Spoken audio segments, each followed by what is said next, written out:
Boa tarde a todos. Antes de mais nada, vou me apresentar para quem não me conhece. Meu nome é Robert. Eu trabalho na Trox do Brasil já há 28 anos, tá? E hoje eu vou apresentar um pouquinho para vocês aí dos sistemas Ariago, uma solução sustentável, ok?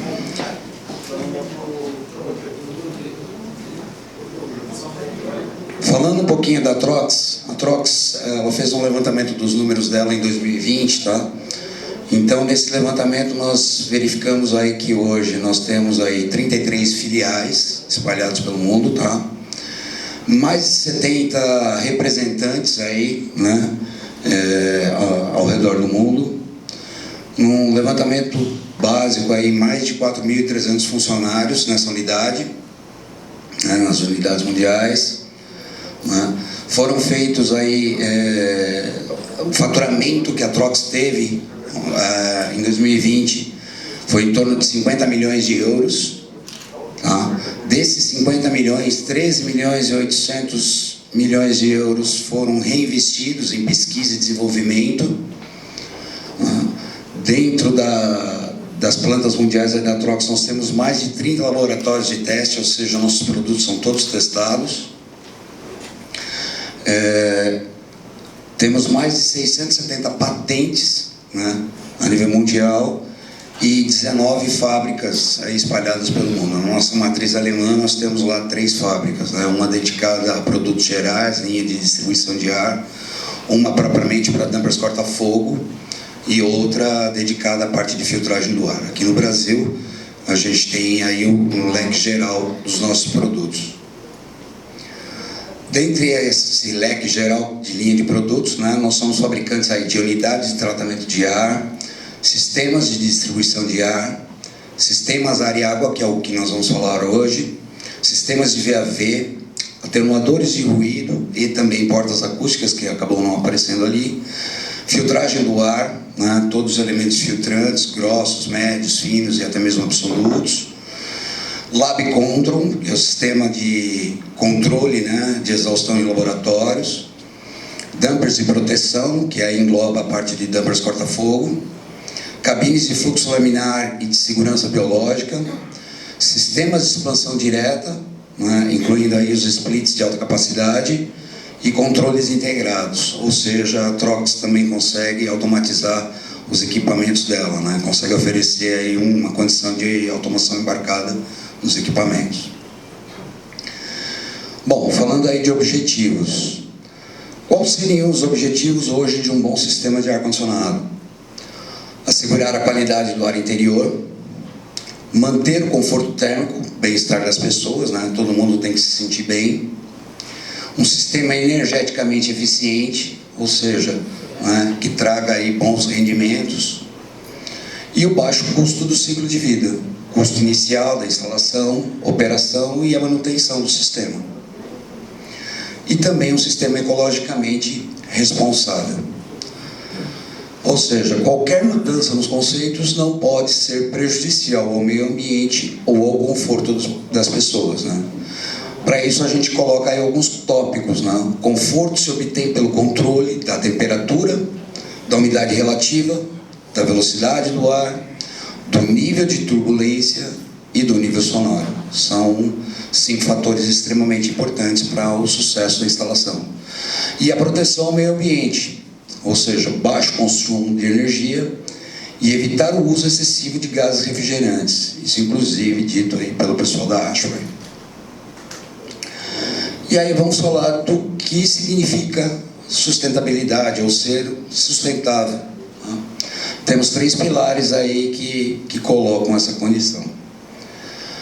O pilar, a questão social, econômica e ambiental. Sustentabilidade teria aí, vamos dizer assim, um significado que seria o conceito sistêmico relacionado à continuidade de processos econômicos, sociais e culturais. Começou a ser delineado na Conferência das Nações Unidas sobre o Meio Ambiente Humano, realizada em Estocolmo, em 1972. E a frase que mais impacta, né, isso tudo, o uso sustentável dos recursos naturais deve suprir as necessidades da geração presente, ou seja, da nossa geração, sem afetar a possibilidade das gerações futuras de suprir as suas. Né? Isso foi tirado do Brundtland, Relatório Nosso Futuro Comum, de 1987, que é uma frase que vale a pena ser exposta aí. O ar-condicionado e a refrigeração são necessários, porém são os grandes vilões de consumo de energia nos projetos de edificações. Então, fazendo aí a Keyword Energy Statistics, né, ela fez uma pesquisa do consumo de energia no mundo. Olhando de uma forma geral, 57% das residências consomem essa energia no mundo, 42% em instalações comerciais, ou seja, produção e comércio, e 1% em sistema de transporte. Para climatização e refrigeração, 42% da energia é voltada para as residências, 31% da energia em instalações comerciais, 60% em hotéis. Ou seja, quase 40% da energia do mundo moderno está direcionada aos sistemas de resfriamento e calefação. Então, é um número bastante grande aí que é levado em consideração. Agora sim, entrando um pouco mais no tema que a gente vai falar de sistemas ar-água, e eles são compostos por alguns produtos, como teto frio ou teto radiante, vigas frias passivas e vigas frias ativas. Então, quer dizer, aquele slide que eu mostrei ali para vocês é só para vocês terem uma ideia do que nós estamos falando, do tipo de produto que nós estamos falando, né? Aqui nós temos uma viga fria passiva. Como é que essa viga fria passiva ela funciona, tá? Você tem normalmente uma passagem de ar, né, de ar quente vindo por sobre essa viga, né, que na verdade é uma caixa. Ela tem ali como se fosse uma serpentina de ar-condicionado dentro dela e um difusor de ar aqui na parte inferior.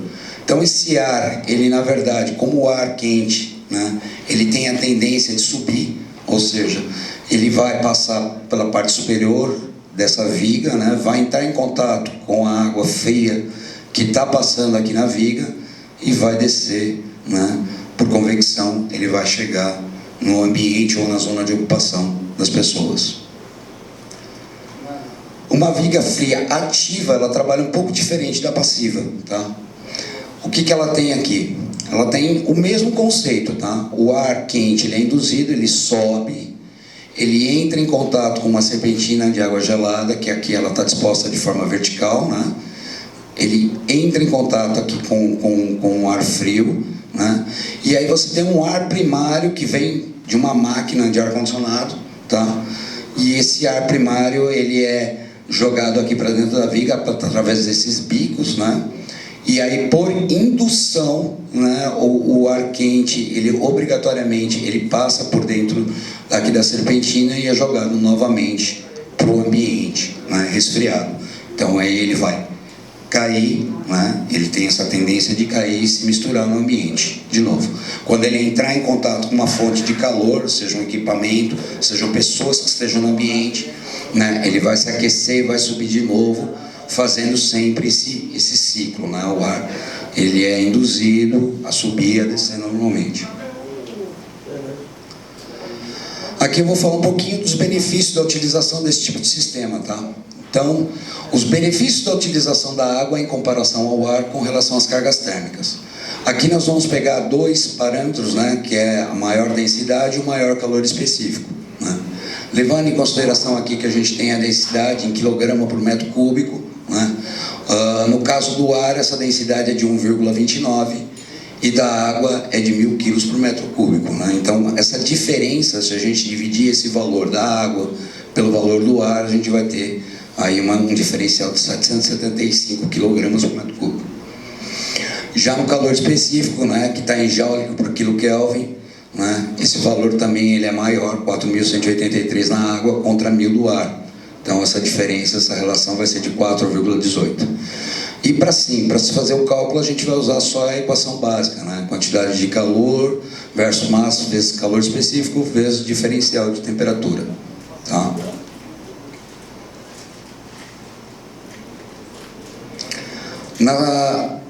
Ainda falando dessa outra forma que eu passei no slide anterior aqui, a gente vai falar agora de comparações energéticas com vigas frias, né? Quais são as vantagens de você utilizar esse tipo de sistema.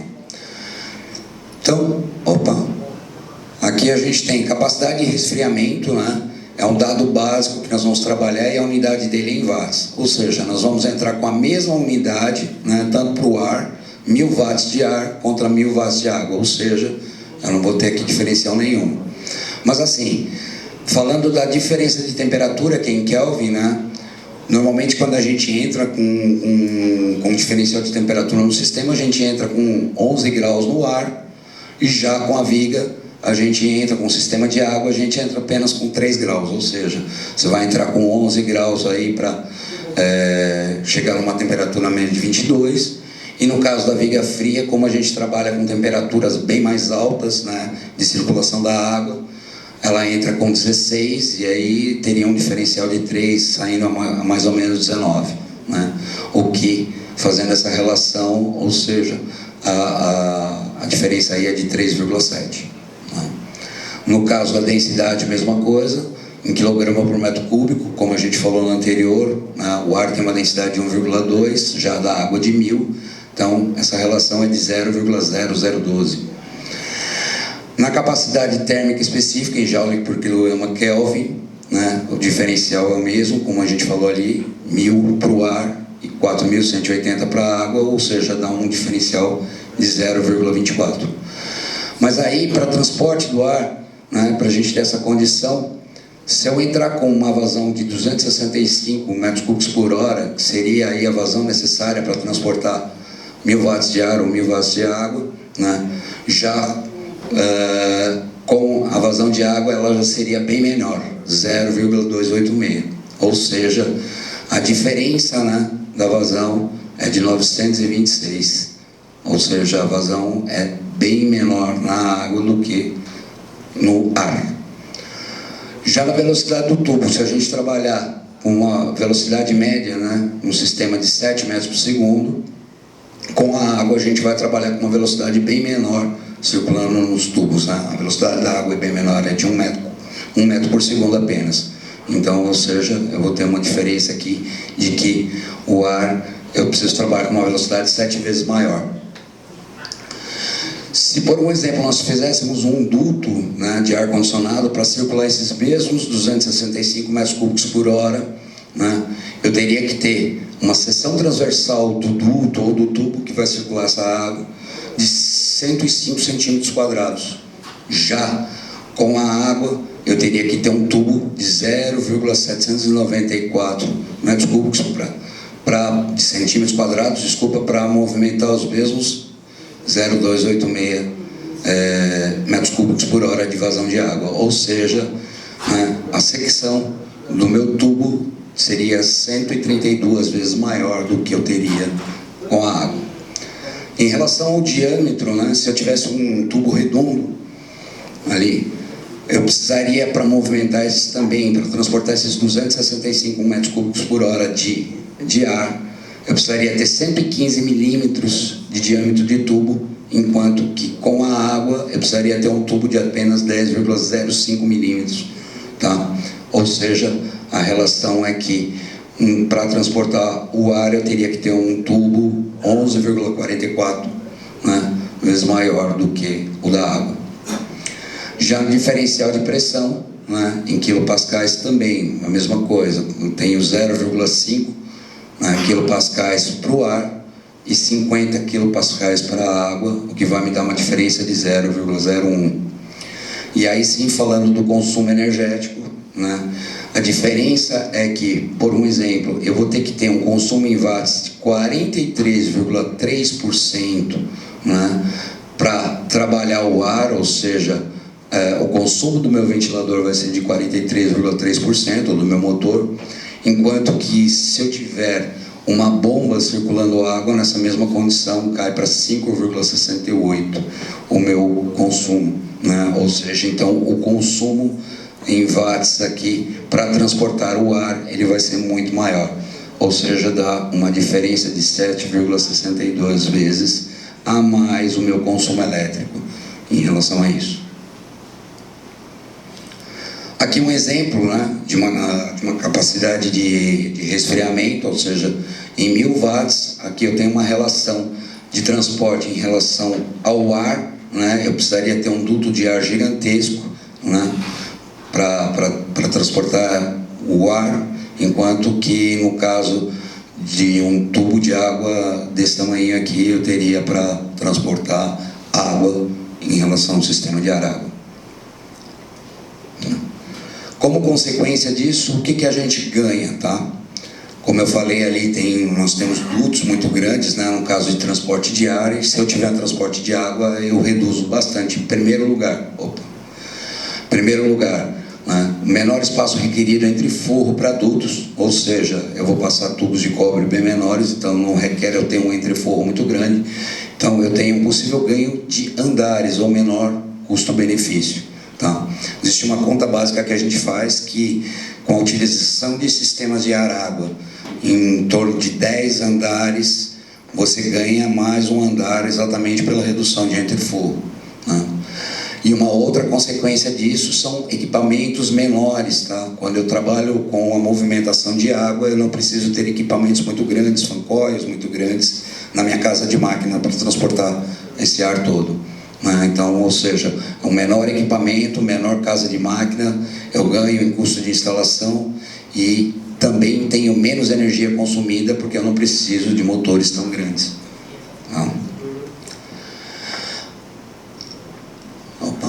Além disso, qual outra explicação que a gente teria para maior eficiência no uso de vigas frias?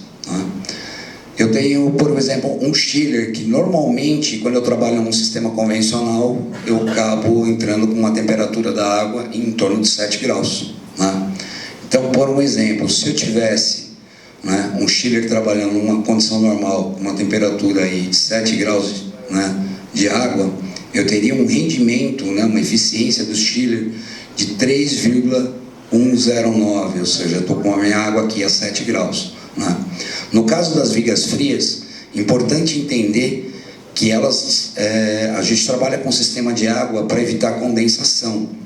Então a gente trabalha com uma temperatura da água bem mais alta, em torno de 1 grau, assim, é o que a gente normalmente calcula, 1 grau, 1 ou 2, acima da temperatura de ponto de orvalho. Então o número mágico que a gente normalmente costuma utilizar são 16 graus. Então se meu chiller trabalhar com 16 graus, jogando água a 16 graus, a minha eficiência do chiller aqui com 16 graus, ela sobe de 3,109 para 3,48. Tá? E aí também eu tenho um outro ganho, que é o ganho da capacidade. Ou seja, a capacidade do chiller, ela também aumenta quando a temperatura de saídas, que poderia ser um sistema convencional de 7 graus, sobe para 16. Ou seja, aqui com 7 graus eu teria aqui em torno de 16, de capacidade externa em TR, e eu ganho essa capacidade, ela sobe para pelo menos 19,5 numa condição onde eu tenho a temperatura da água mais alta, em torno de 16 graus. Ok? Como retirar o calor de um ambiente? Com climatização, ou seja, retirada de calor sensível e calor latente. No caso do calor sensível, é retirado por ar de insuflação a temperatura mais baixa do que o ambiente. Um sistema ar-água, fancoios, unidades de indução, sistema de todos do ar VAC ou VAV, ou seja, volume de ar constante ou volume de ar variável. Também por resfriamento de elementos estruturais internos, ou seja, tetos, pisos, paredes, etc. E o calor latente, ele tem que ser tratado pelo ar de ventilação, somente. Aqui mostrando um pouquinho para vocês do resfriamento dos elementos estruturais internos, ou seja, calor sensível. A viga ou o teto frio, ela é responsável somente para tirar ou por retirar o calor sensível. O calor latente, ele tem que ser tratado no fancoil, na unidade de tratamento de ar que tenha por fora. Ou seja, então o sistema, ele trabalha, por um exemplo, um teto, ele tem a condição de ser radiante, e trabalha por convecção, ou seja, a fonte de calor, ela joga o calor para o alto, e isso daqui normalmente entrando em contato com uma superfície fria, né, ele por convecção ele vai descer, novamente fazendo aí esse ciclo, né. Aqui, esse é um exemplo no caso do teto, né, do teto frio.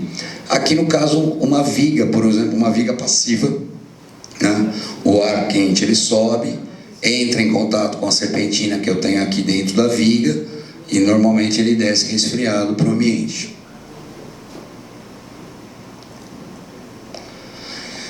Mas olha, aí vocês vão me perguntar, dá para fazer um sistema misto? É possível fazer também um resfriamento de elementos estruturais combinado com um ar de ventilação sensível latente. Ou seja, nesse slide aqui dá para ver claramente, eu posso ter uma viga aqui, trabalhando essa condição que eu expliquei agora. Eu posso ter o teto frio aqui, mas eu posso ter um elemento de difusão comum de ar aqui, um difusor, né? Um difusor linear, quadrado, qualquer, né? Fazendo um insuflamento normal no sistema. Eu não preciso exclusivamente escolher um sistema de ar-água, mas eu posso ter ele misto também, tá? Aqui já mostrando a questão de combinação em um único sistema, né? Um sistema ar-água. Então, quando você tem esse sistema, normalmente você tem vigas implantadas. Nesse caso aqui, nesse exemplo, né, mostra aqui uma linha de dutos bem menor, ou seja, eu tenho uma redução dos dutos, que eu vou ter que trabalhar com as minhas vigas, e menor espaço de entre-forro, o que eu ganho em relação aí a um dos benefícios desse sistema. E aí, quando a gente usa o sistema de ar-água com tetos ou vigas frias, né? São sistemas ideais para aplicações quando são necessárias altas exigências de conforto e compensar uma carga sensível muito alta com relação à carga latente.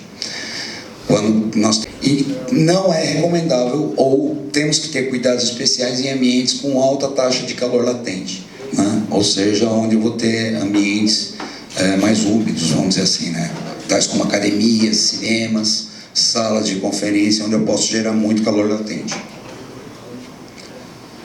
Mas aí, olhando essa foto, a gente se pergunta, né? Poxa, a viga fria, ela causa um certo temor, porque, poxa, eu vou ter uma sensação. Ou seja, como eu falei um pouquinho antes para vocês, quando a gente trabalha vigas frias, a gente normalmente costuma trabalhar 1 grau acima da temperatura de ponto de orvalho, né? Então a gente considera mais ou menos aí 16 graus, que é uma temperatura que a gente entende que não vai haver condensação naquele ambiente, né? Então, quer dizer, a viga ela acaba trabalhando completamente seca do lado de fora, né? E isso também ajuda, uma outra vantagem que nós temos nessa condição, é que você elimina a questão de manutenção, quando a viga trabalha seca, né? Ou seja, a pessoa não tem que fazer absolutamente nada, a não ser tirar um pó ali ou alguma coisa assim, que é uma coisa muito rápida. Outras precauções que a gente tem que ter: o ajuste da umidade relativa do sistema de ar-condicionado, né? Isso tem que estar bem ajustado. O ajuste do fluxo e temperatura de água gelada, né? Ou seja, a temperatura tem que estar equivalente para que ela não condense, né? Desligando o ar-condicionado por micro switch nas janelas. Então, por exemplo, a gente está trabalhando aqui num ambiente fechado, né? Se eu tiver uma abertura de porta ou janela, pode acontecer, né, de eu ter uma entrada repentina aí de calor, né, o que pode gerar condensação na viga. Então, se a gente instalar um micro switch nas janelas, né, esse micro switch já é responsável, por um exemplo, para já desligar a máquina, né, o ar-condicionado, a partir do momento que aquela porta estiver aberta, e ela volta a funcionar a partir do momento que fecha, né. Lembrando que a condensação ela não acontece de imediato, ela pode levar 1, 2, 3 horas para acontecer, né? Mas tem que se prevenir. Sensores de ponto de orvalho que podem trabalhar sobre a válvula de água gelada das vigas, né? Exatamente considerando essa questão da temperatura que eu falei há pouco. Ao ajuste da condição do ar primário, suflando o ar mais seco, e cuidados com a qualidade da água gelada no sistema, né? Se a gente tiver uma água que ela tiver, né, com elementos químicos que podem ser corrosivos ou qualquer coisa assim, isso pode prejudicar as vigas, né, a circulação de água por dentro da viga ou do teto, e aí a gente pode ter algum problema aí realmente de respingo. Sistema de ar-água, teto frio e viga fria passiva. Quais são as vantagens desse sistema? Baixa velocidade na zona de ocupação. Então, quer dizer, a gente, quando trabalha uma viga fria passiva, você tem a questão de não ter correntes de ar. Então, a pessoa ela acaba se sentindo confortável apenas com a diminuição da temperatura. Não tem geração de ruído proveniente de ar recirculado, porque, na verdade, é só a movimentação do ar que está naquele ambiente. Baixo custo de operação, que é como eu falei agora, então não existe uma manutenção programada para esse tipo de equipamento, seja para viga passiva ou para ativa, que eu vou falar na sequência. Fácil aplicação e flexibilidade em retrofits. Então, se há uma instalação que precisa ser mudada, por um exemplo, uma reforma de um hospital, de um shopping center, isso pode ser aplicado facilmente. Tetos frios radiantes, informações para projetos. Sistema de ventilação adicional é necessário? Sim, é necessário, seja para um teto frio, seja para uma viga passiva ou para uma viga ativa, a gente sempre tem que ter um sistema de ventilação adicional. Tá? Cuidado, a ventilação através de janelas pode ocorrer condensação, é o que a gente falou no slide anterior, evitar de haver abertura de portas ou janelas, ou ter pelo menos um switch ali, controlando essa questão, desligando o equipamento para evitar esse tipo de condição. E a recomendação da temperatura de água gelada é sempre acima do dew point da sala, ou seja, sempre acima da temperatura de ponto de orvalho. Aqui um exemplo de instalação de um teto frio, que nada mais é que são placas, onde você tem aqui tubos de cobre, passando por entre elas, como se fosse realmente uma serpentina de ar-condicionado. E você tem a passagem de água gelada aqui. Esse aqui é um exemplo da Escola Politécnica da USP em São Paulo. Então, como eu já falei aí um pouquinho das vigas passivas, esse sistema, na verdade, o ar ele é induzido, oh meu Deus, me atrapalhei aqui. O ar é induzido a passar, o ar quente ele sobe, passa, entra em contato com a parte de água gelada e o ar frio acaba por convecção descendo e resfriando o ambiente. Como que a gente pode aplicar essas vigas passivas? Eu posso ter várias condições. Eu posso ter aqui uma viga suspensa livremente, ou seja, ela está dentro do meu ambiente, como se ela estivesse pendurada aqui nesse teto, mas aparente. Então o ar quente ele sobe, passa aqui pela serpentina e por convecção ele desce. Eu posso ter essa viga colocada no entreforro, mas aí eu tenho que prever passagens que o ar quente ele transpasse o forro e ele consiga fazer essa troca com a serpentina da viga aqui. Eu posso, por exemplo, ter um forro aberto, ou seja, um exemplo, um forro treliçado, onde é que o ar vai passar facilmente também, vai entrar em contato com a viga aqui, ou aparentemente um forro contínuo. Eu posso ter um forro contínuo, mas em determinados pontos eu tenho uma grelha aqui, ou um difusor que está captando esse ar quente para que ele consiga entrar em contato também com a viga aqui, fazer essa troca e por convecção descer novamente. Muito bem. Nos sistemas passivos eu posso combinar o fluxo de ar com o ar da ventilação, ou seja, eu posso ter vigas trabalhando, o ar frio descendo, o ar quente subindo, fazendo essa indução do ar, a convecção do ar, mas eu posso ter combinado também, por um exemplo, um sistema de insuflamento pelo piso, um sistema convencional de ar-condicionado. Tá? Aqui, vigas passivas com acabamento, um exemplo, livremente suspensas. Aqui eu tenho o caso delas aqui, penduradas, dentro de um escritório, por um exemplo. Então aqui tem um projeto que foi feito em Frankfurt, na Alemanha, onde elas estão aqui penduradas.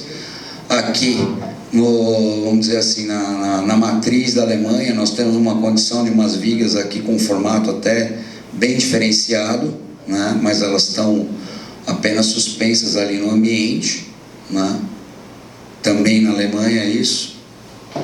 Esse aqui é um exemplo da Universidade Federal de Minas Gerais, onde é que nesse laboratório o cliente ele tinha um problema muito sério, que ele não poderia ter movimentação de ar, Então, o que foi feito? Foram colocadas vigas passivas, que são essas vigas aqui em preto, né?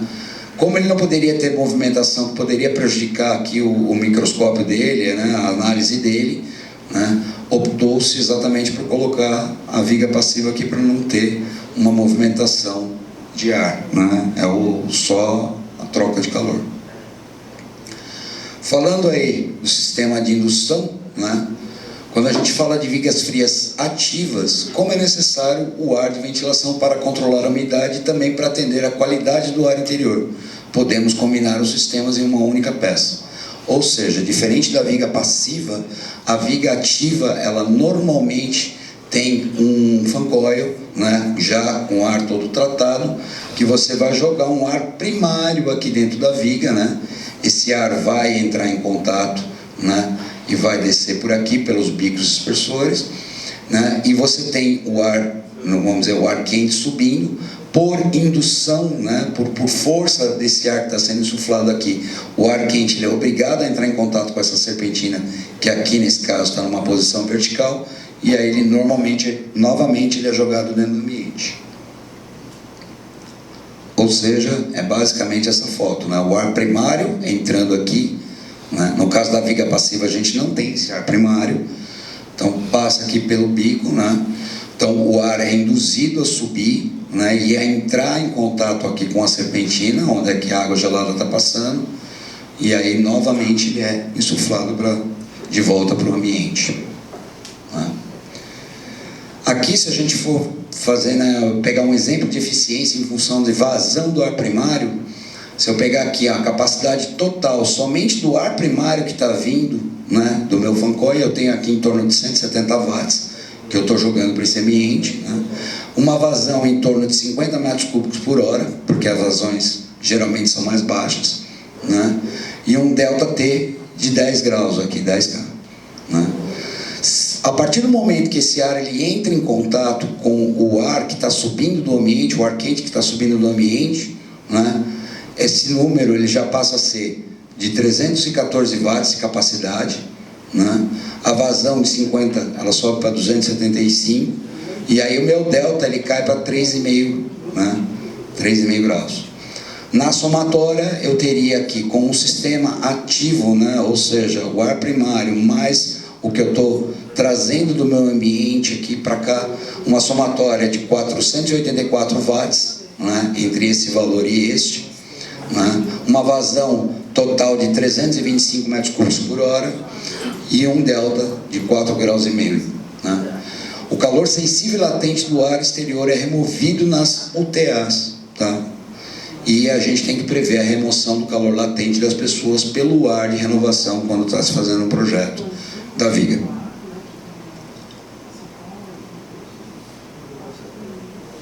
Parou de funcionar? Agora foi.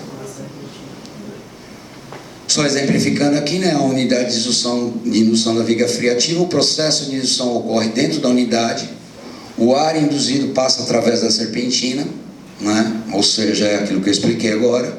A mistura do ar primário, ela acontece com o ar induzido, ou seja, o ar quente que está vindo aqui do ambiente, o insuflamento no ambiente do ar misturado. Então, quer dizer, ocorre essa mistura e o ar é novamente jogado. Quais são algumas vantagens, né? A redução do espaço requerido para a distribuição de ar, combinação econômica de difusor e sistema de ar-água, ou seja, eu tenho um elemento de acabamento na minha instalação, juntamente, né, com um sistema de resfriamento. E é uma operação confiável de baixa manutenção, ou manutenção praticamente nula. A distribuição de ar com a viga fria, ela ocorre dessa forma, né? Então, ou seja, eu tenho aqui um ar insuflado, eu tenho aqui a minha zona de ocupação, onde eu prevejo que as pessoas vão estar pelo menos a meio metro da parede, né? A gente considera mais ou menos como zona de ocupação as pessoas em pés, em torno de 1,80 m de altura, né? E aqui, por um exemplo, a 1 metro da janela, a gente entende, né, que seria uma distância considerável para se ter a zona de ocupação e aonde o ar, né, que foi induzido pela viga, ele tem essa atuação. A viga viga fria ativa, ela pode ser utilizada não só para refrigeração, quanto também para aquecimento, tá? Em lugares muito frios, por exemplo, sul do país, ou até mesmo fora do país, existe a condição de se trabalhar, né, um esquema de funcionamento em refrigeração, né? Ora eu posso trabalhar com essa viga captando o ar quente do ambiente, né, e jogando o ar frio através da indução dela, ou eu também posso ter aqui uma serpentina de água quente conjugada aqui com a serpentina de água fria, que ora eu capto o ar frio e aí ao invés de eu jogar ar frio para o ambiente, eu vou jogar o ar quente que eu gerei com a serpentina de aquecimento. Então, aqui alguns formatos de vigas, né? Vigas frias ativas, eu posso ter em formato linear, né? Dessa forma, mais largas, menores, né? Com formatos diferentes, ou seja, eu posso ter captação do ar pela parte superior da viga, do ar primário, né? O ar que está vindo do meu fan coil, posso ter captação pela lateral da viga, né? Posso ter inclusive a viga dividida com duas serpentinas aqui, mas que também tem a captação pela parte superior, e o processo vai ser sempre o mesmo, né? O ar vai ser induzido a entrar pela viga e depois, por convecção, ele vai sair. Posso ter viga ativa de 4 lados, né? São projetos especiais desenvolvidos fora do país. Vigas frias ativas circulares. Aqui alguns exemplos de instalações, né? Como que elas são colocadas. Então, em quartos de hotéis, por um exemplo, né? Grandes salões de escritórios, é possível colocar, e elas ficam dessa forma, né? Salas de reuniões, salas de controle. Aqui, praças de alimentações de shoppings, né?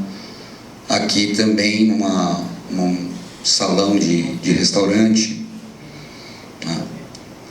Aqui eu vou falar para vocês um pouquinho em questão de retorno de investimentos, tá? Foi feito um exemplo de cálculo, eu não sei se aqui alguns de vocês conhecem, o engenheiro Francisco Dantas, que é da Interplan, né? Lá de Recife, em Pernambuco. Ele é um projetista bem respeitado na área. Ele fez um cálculo aqui de payback no investimento com vigas frias, tá? Então, foi feito um projeto no Salvador Norte Shopping, foi completado em novembro de 2010. Lá nós fornecemos 437 unidades de viga, né? E o projeto, né, o consultor foi aí o engenheiro Francisco Dantas. Então, ele considerou lá, para esse projeto, 437 vigas frias, né? Que teve um custo aí de 1.560.000, só que desse valor aqui, ele abateu a redução que ele teve com dutos de ar e difusores, em torno de 50 toneladas, ou seja, 800.000 reais ele economizou ali, redução com as máquinas, né, as unidades de tratamento de ar, mais 300.000 ele economizou, ou seja, o custo líquido de vigas frias foi de 460.000, né? Como ele teve uma redução de custo de energia elétrica comparado ao sistema tradicional em torno de 18.000 ao mês, ou seja, em 25 meses, né, ele teve o retorno do investimento, o payback dele, né, sem considerar inclusive o ganho nos filtros, que como você tem unidades menores, você acaba tendo menos quantidade de filtros para serem trocados. Aqui exemplos de instalação exatamente no caso do Salvador Norte Shopping, né? Aqui, diversidade de modelos de vigas, tá? Hoje a Trox, ela dispõe um software de selecionamento para poder fazer o selecionamento dessas vigas, que é o Easy Product Finder, né? E nós temos também um suporte de engenharia para isso. Por utilizar água como refrigerante e ter pequena quantidade de ar primário tratado, essa solução tem baixo impacto, né, no GWP, ou seja, o Global Warming Potential. Vigas em hospitais, né? Vigas ativas em edifícios hospitalares, para reduzir custo de ventilação, movimentação do ar, custo de espaço de dutos, risco de contaminação cruzada, custos de manutenção, proliferação de micro-organismos em serpentinas secas. A Trox acredita muito nos projetos em hospitais, tá? Tivemos um fornecimento recente em Salvador, um hospital, o Mater Dei, que acabou levando mais de 1.500 vigas, né? Então, ou seja, a gente pode aplicar isso aonde? Em quartos de pacientes, salas de recuperação, radiologia, consultórios, salas de tratamento, administração. Agora, claro, não é aconselhável para salas cirúrgicas, cuidados intensivos e esterilização, exatamente porque mesmo que você tenha uma máquina com uma filtragem, né, bem feita, nesses locais aqui a gente precisa realmente de filtragem absoluta e um pouco mais complicado, né, não é recomendável. Requisitos de espaço reduzidos para o sistema de distribuição e simplicidade na instalação, ou seja, tenham entreforros menores. Redução de contaminação cruzada em ambientes quando o ar primário é 100% ar externo.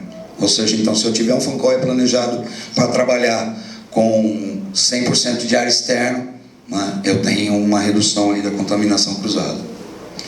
Razões práticas para a utilização das vigas frias. Aqui, na verdade, é só um resumo, tá? Utilizam apenas até 70% menos ar, maior temperatura de água gelada, ou seja, eu estou trabalhando sempre com uma temperatura em torno de 16 graus, né? O que incrementa em aproximadamente 35% a eficiência do chiller, como já explicado. Sem ventiladores e filtros, ou seja, eu tenho um menor custo de manutenção. As unidades terminais não possuem partes móveis nem conexões elétricas. É claro, a viga ela é basicamente uma serpentina, um difusor, né? Então não necessita desativar a sala em caso de alguma troca de filtro. A troca do filtro vai acontecer no equipamento, no fancoil. Sem condensação, ou seja, contaminação quase zero, né? Menor manutenção. As serpentinas úmidas, elas vão ter ali a formação de biofilme que pode conter os micro-organismos que prejudicam a saúde das pessoas. Unidades HU e sala de máquinas menores, né? Ou seja, tem uma menor área de piso requerida, ou até mesmo uma casa de máquinas menor. Dutos de ar menores, ou seja, menor custo de instalação e espaço necessário. Redução de contaminação cruzada entre ambientes, quando a gente trabalha normalmente 100% de ar externo, e esse tipo de sistema ele permite isso, né? Uma aplicação ideal para hospitais. E sustentabilidade, mínimo impacto do GWP, conforme falado antes, ou seja, como o fluido refrigerante que trabalha na viga é a água gelada, né, deixa de fora fluidos refrigerantes nocivos ao meio ambiente, né. E seria isso. Alguma dúvida?